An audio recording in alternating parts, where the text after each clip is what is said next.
Welcome to Season 2, Episode 4 of Reverse the Relapse.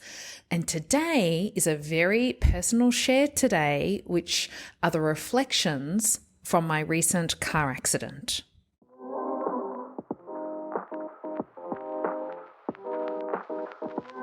You're in the right place if you're ready to stop the sabotage and weight regain post weight loss surgery.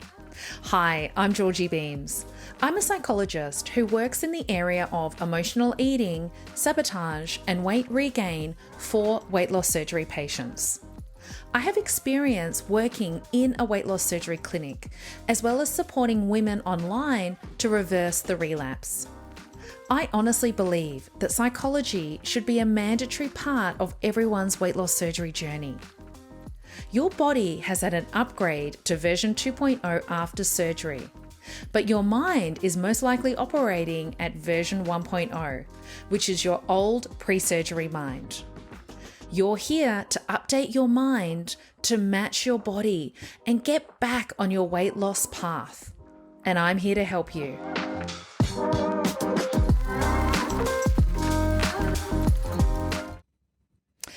So, recently, I was away with the family in Tasmania, and we were visiting Con's parents and brother and nephews and nieces and all the family that we hadn't been able to see for a year. So we had such an amazing time. It was beautiful weather.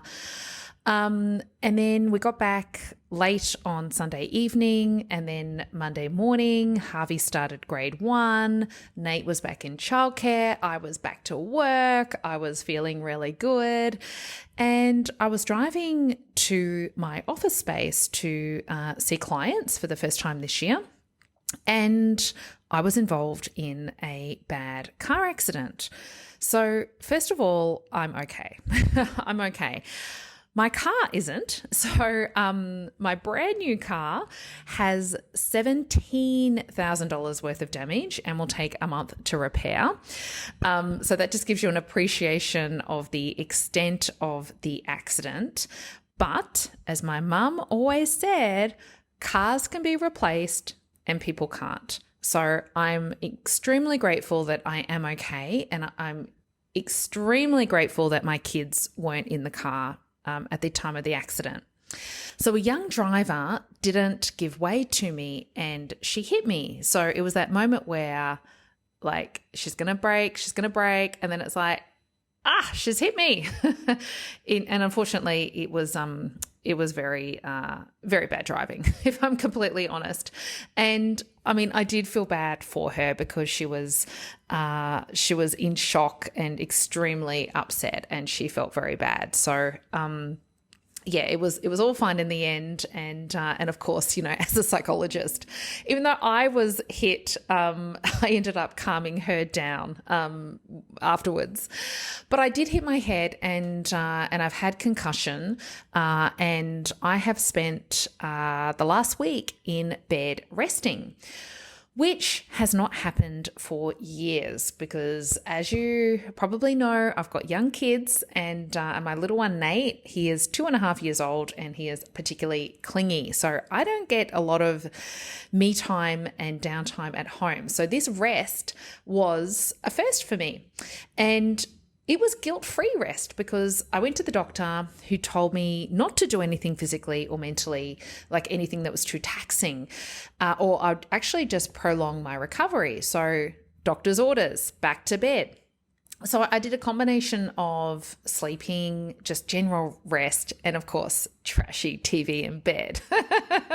And it felt very luxurious, to be honest. And the thing is, when something significant happens like this, you can't not help to reflect on your life, to take that time out. And I was asking myself these bigger questions around, like, am I spending enough quality time with my family, with my friends? Am I playing too small in life? Can I have a deeper impact on the world? And the answer is, if something more significant happened to me in that car accident, I would have some regrets. I'm being really honest. And the way I see it is the car accident is a blessing to take me to another level, to work on myself, and an opportunity for me to go deeper. Because as you may or may not know, I like to walk my talk, right? So I want to share with you this. Here are some of my reflections, and I want to share with you, this is what I want more of in my life, and this is what I'm committing to moving forward. So the first area and the first theme is just a deeper connection with my family and friends. So the first area that I'm committing to work on are more date nights with Con. So this has not happened in a long time. You know, a combination of young kids, a combination of COVID, not having babysitters available, etc. So I've already found a local babysitter that I am interviewing this week, and just prioritizing our time together as a couple is so incredibly important. Particularly, as I said, with young kids and a pandemic, it has been very hard. So I'm looking forward to that. So I've already taken steps forward with that. The next one is playing with my kids more.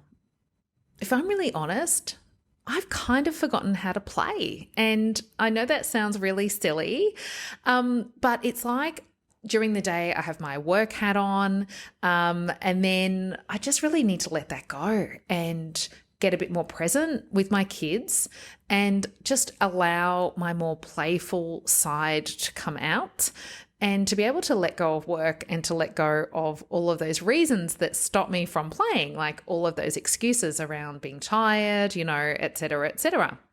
So I really want to commit on myself showing up in that way more for my kids, and committing to just working on that part of me more.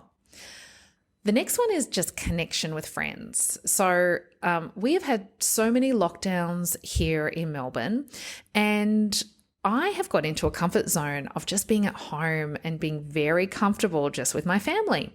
And it's easy to not reach out and connect with my friends. And I also have some very dear friends that I haven't reached out to in a very long time. So I want to address that. And I really am committing to reconnecting back in with my friends and actually just initiating more connection and contact with my friends as well, and get out of this comfort zone. The next one is booking things in for me. So I am very good at organizing the swimming lessons and the gymnastics for Harvey and the play dates and all the things, but I haven't been as good as doing that for me. And part of that is we haven't had an opportunity to really do that in the last 2 years because of lockdowns, but that's changed now.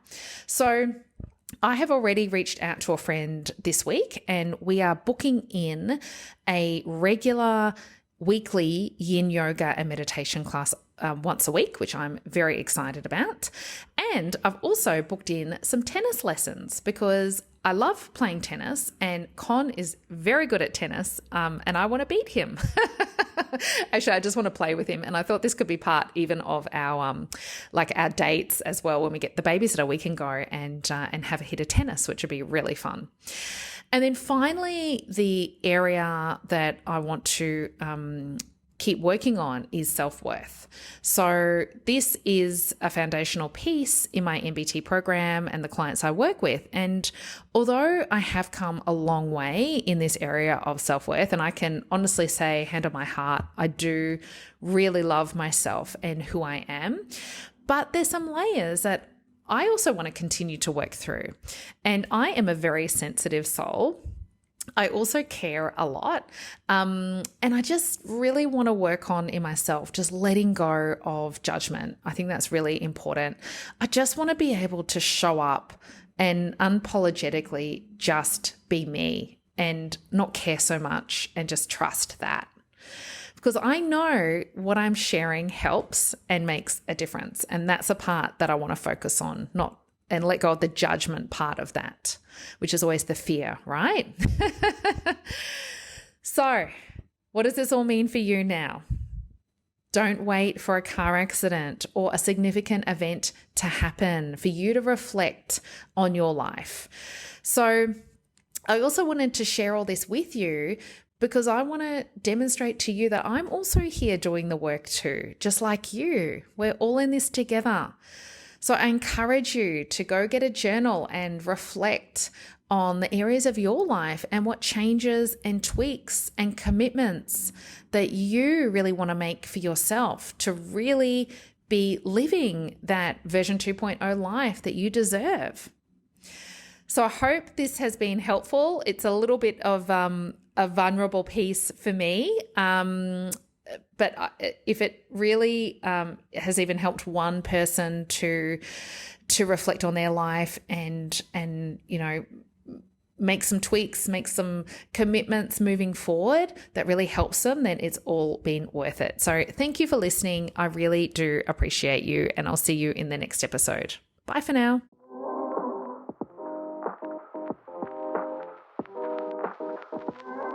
If you loved the content in this podcast, you have to come and check out my book. It's called Weight Loss Surgery Secrets: Why You Haven't Been Able to Get to or Stay at Your Goal Weight After Surgery. I delve into these deeper, juicy sabotage topics in the book. So come and check it out at book.georgiebeams.com.